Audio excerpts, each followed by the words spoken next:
So Chris has left me to my own devices this week, which means I get to cover something from my childhood, Heroscape, and its new expansion, Age of Annihilation. That's right, folks. I said Heroscape. I'm your host, Isaiah, and welcome to Locked Loot. We do not plunge headlong into folly on the orders of a single madman. Deploy the garrison alarm. He's got nukes. You're the last boots on the ground. Position standby for defensive fire. Jedi. Like my father before me. Ding! Ding! Vex on the feed. Attention on deck. This channel is now under military control.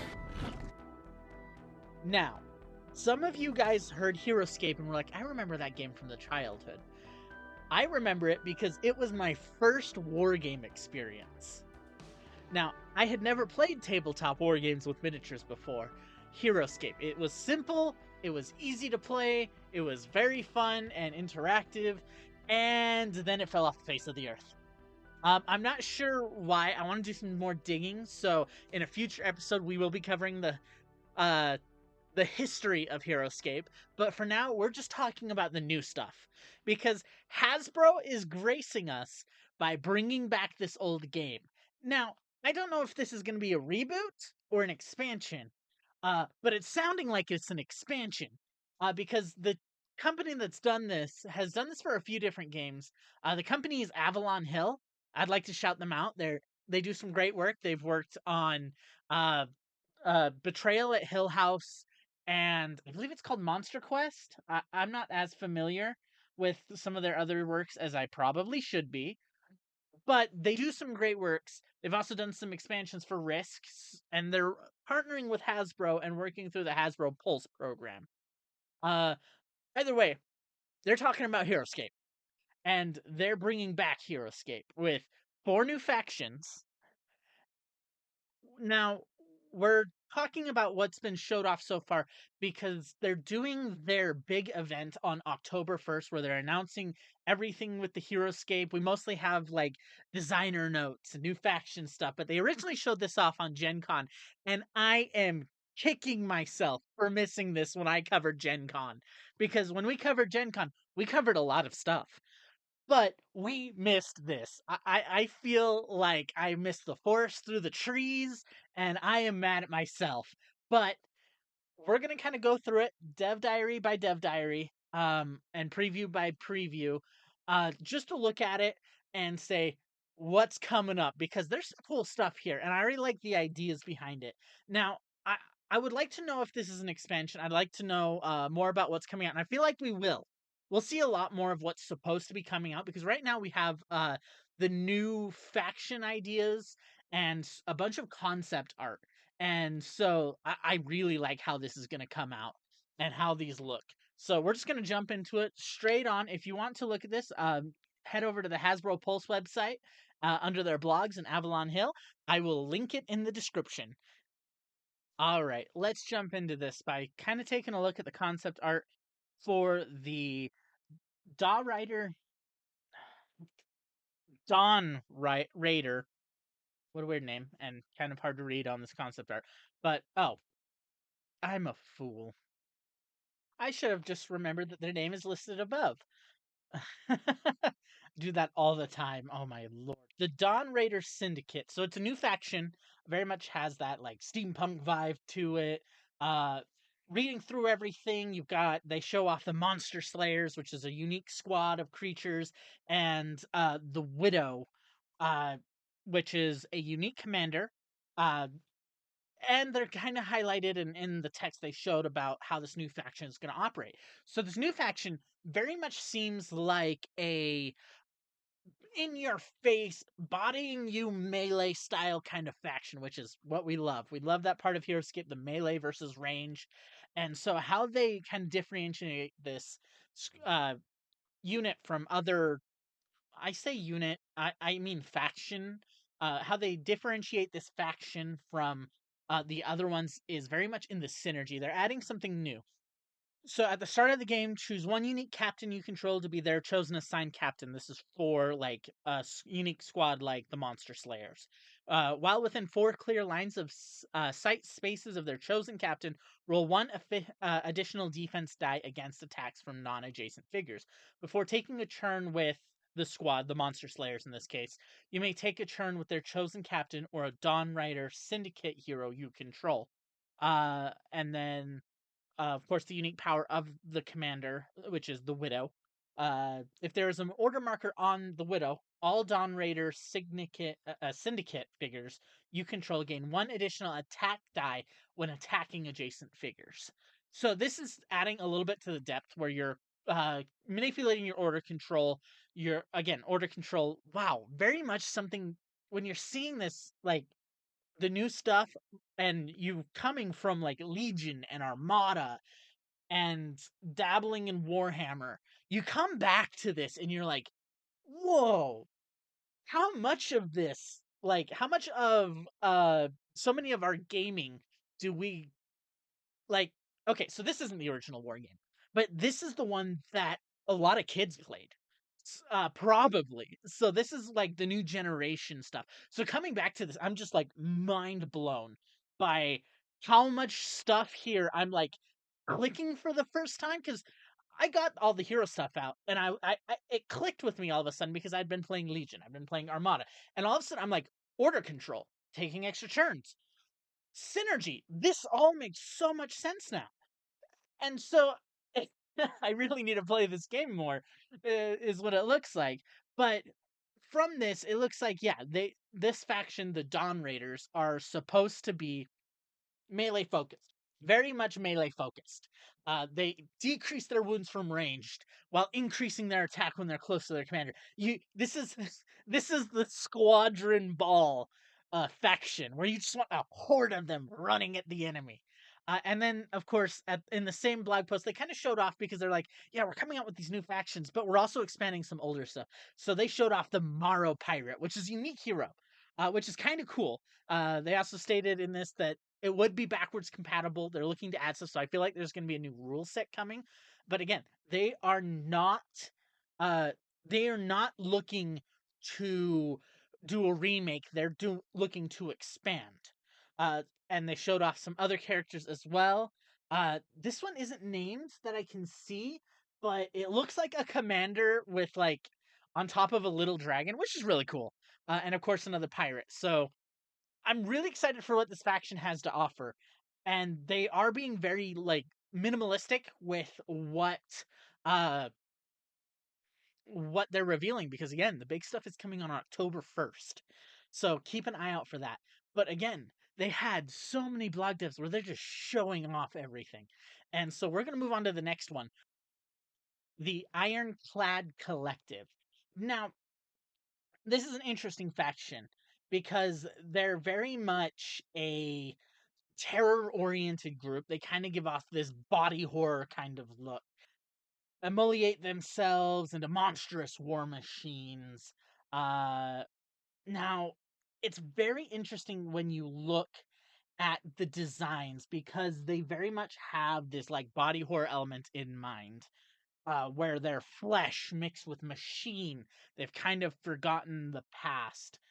And so I want to say, like, if you want to play the bad guys, and these sound like this, like bad guys, they're usually, you can tell they're the bad guys because they're run by a Lich Lord. And I know in Heroscape there may not be any good guys out there, except for some heroes, which there are.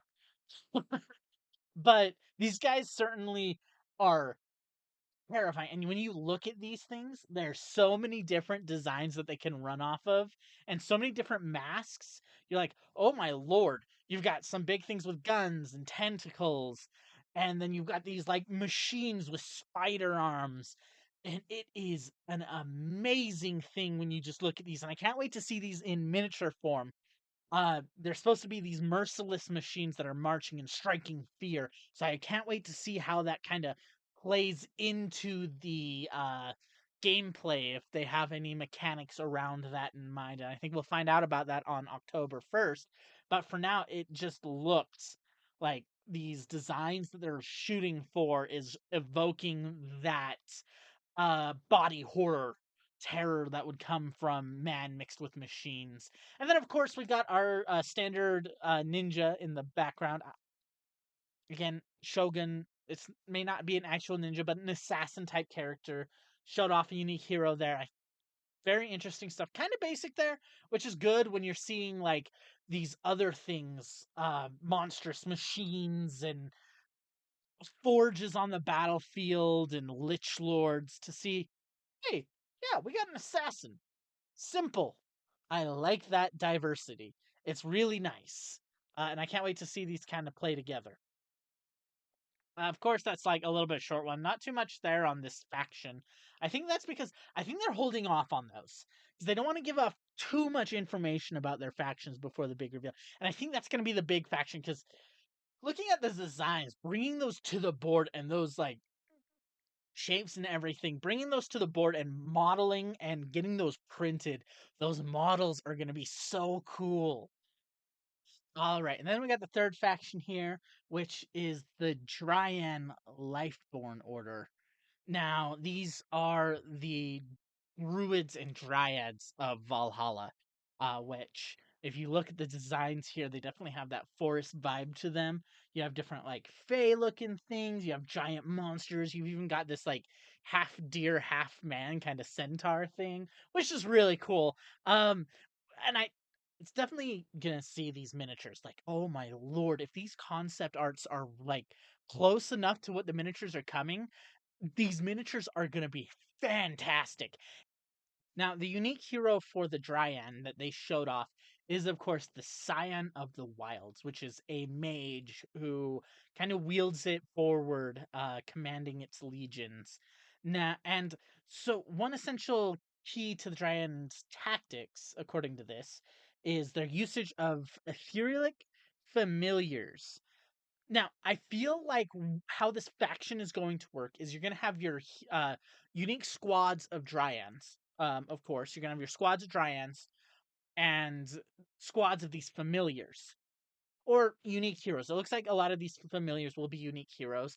If you look at their designs, you have these like cool designs of these like foresty wolves and these like eagles with masks, very much familiar like.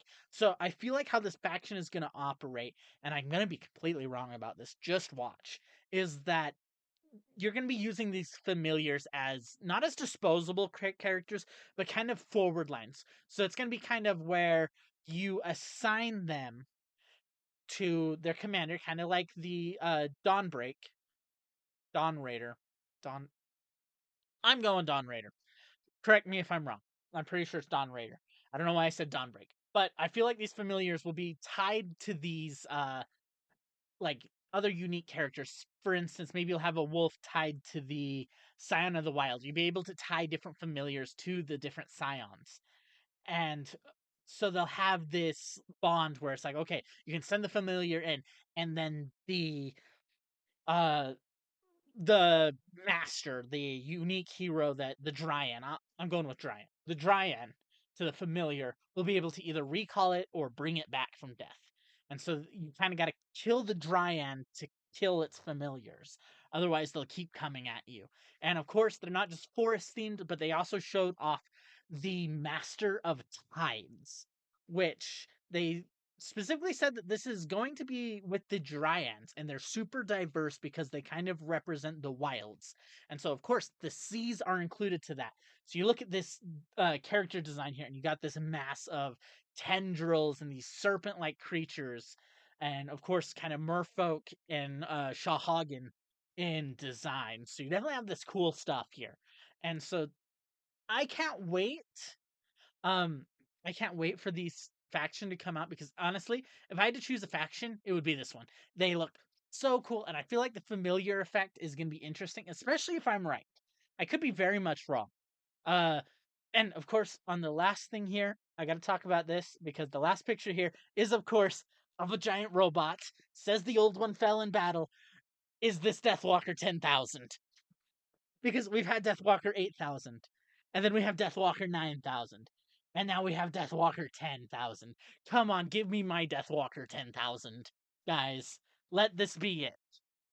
It definitely, like, it would definitely pay homage to that old school because again, they're trying to expand everything. They're not trying to replace. Now, and so I feel like introducing a Deathwalker 10,000, something super familiar to people, will be exactly what we want to see. All right, and the last faction that I'm talking about today is, of course, the Clockwork Combine. Or, as I called them as soon as seeing them, the Furry Force. Now, the Clockwork Combine I okay. The sketch work. Oh my gosh, it's anthropomorphic animals, very much technologically advanced. You got blunderbusses and rifles and everything.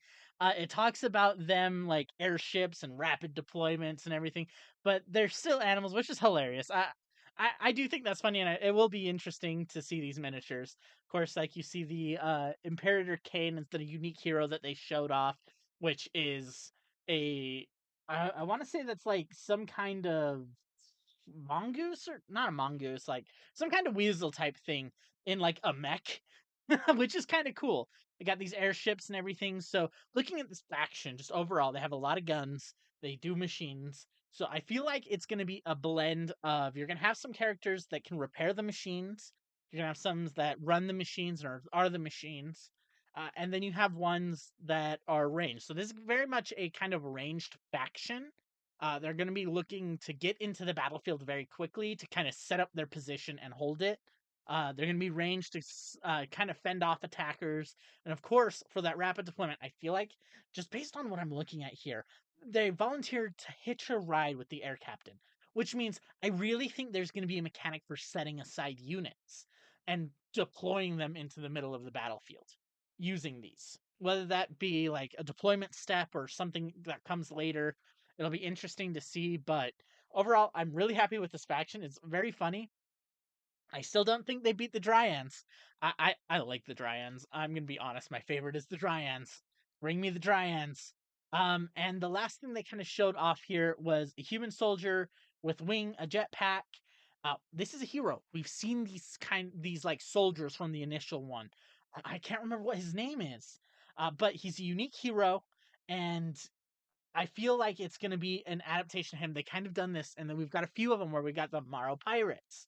We've got Deathwalker 10,000. We have the Assassin. I want to give him a name, but it might not be a unique hero. So, and then we have this soldier. So I feel like this is going to be a unique hero. And it's going to be old fashioned. They're still like trying to get the old players in there and saying, hey, we recognize these, which is exactly what you want.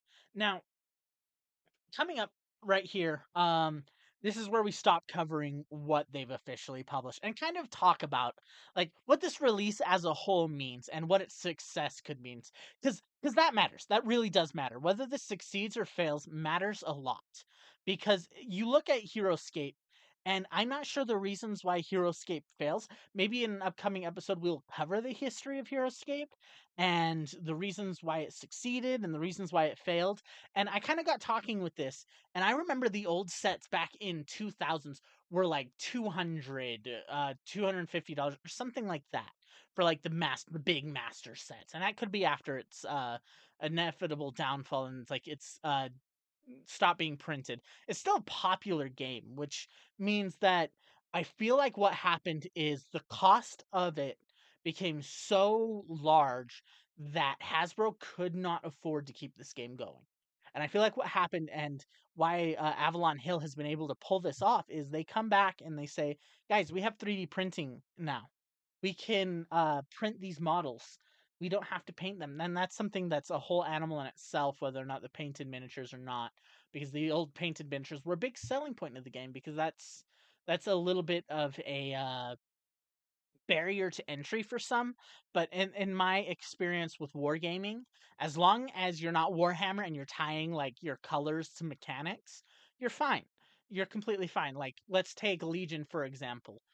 You don't need to paint your miniatures. Sure, if you've been playing the game for 3 years and you still bring an army of grays, we'll talk to you about it. We'll be like, do you not have time to paint or something? Maybe there's paint nights and everything. So when they announced that they were coming out with non-painted miniatures for this, I was like, that is a double-edged sword right there, because Unpainted miniatures are a barrier to entry for some, but to others, it's a benefit because you don't have to take the paint off of the old miniatures. And I never did. I've still got the old miniatures, original paint on them. They did a great job with the varnish and everything. So you're like, yeah, they're still intact. The paint's still good.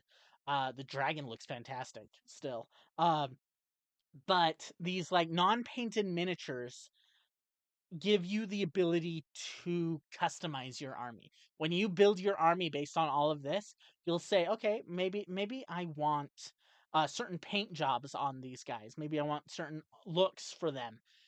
Maybe I want my animals to be a certain color. Maybe I want some effects on the Dryans and paint that wouldn't be able to be normal.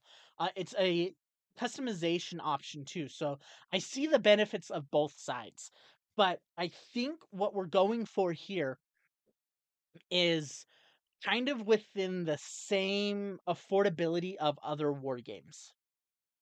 Because other war games, you're looking at what is it? Legion's like $30 a unit, $20 for a hero, which is fine. $60 for a starter set, or $90 for a starter set. Sometimes you can get them as low as 60, and they're coming out with master sets for this. So what I feel like they're going for is they're not going to be going for that massive $500 set painted miniatures. No, no. They still want this game to be accessible, which means they need to do something to make it accessible. Yes, printing has gotten cheaper, but painting is still really expensive. So if we cut the painting, if we only make the models and the miniatures and the resin things and we send them to people, we can cut the cost down, and which means the consumers have a more accessible game. Now, again, that's a double-edged sword because the old stuff are now collectibles. If this game becomes a success, the old stuff are collectibles. And I want to see more out of this. I love the idea of them bringing back Heroscape and saying, guys, we have it. We're bringing it back. We're bringing back the old tiles. Please bring back the old tiles. Make them compatible with the old tiles. Let us improve our battlefields with the tiles. That's something that Heroscape was set apart is the tiles, and I love them so much. And I will never stop praising the tiles for Heroscape because even after like I stopped playing Heroscape and we had the stuff and I'm just like, I need to make a Legion table, but I want terrain. You have a bunch of Heroscape tiles. Let's make some hills. Let's make some cliffs. We've got terrain. It's a great way to implement terrain for these war games without needing terrain. The game comes with its own terrain.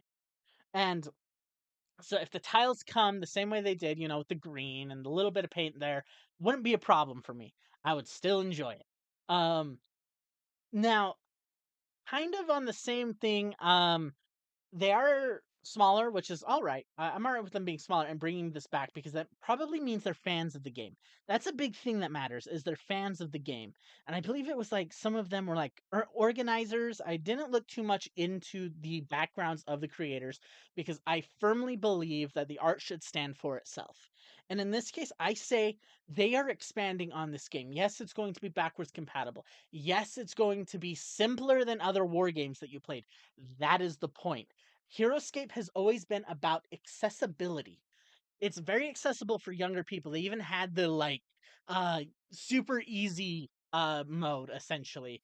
When you're reading through the rule books, it mentions a normal and advanced mode. The advanced mode is where all the hardcore players play. They play with the abilities, but the normal one is like, yeah, you have health, you have range, you have attacks, you have defense. That is it.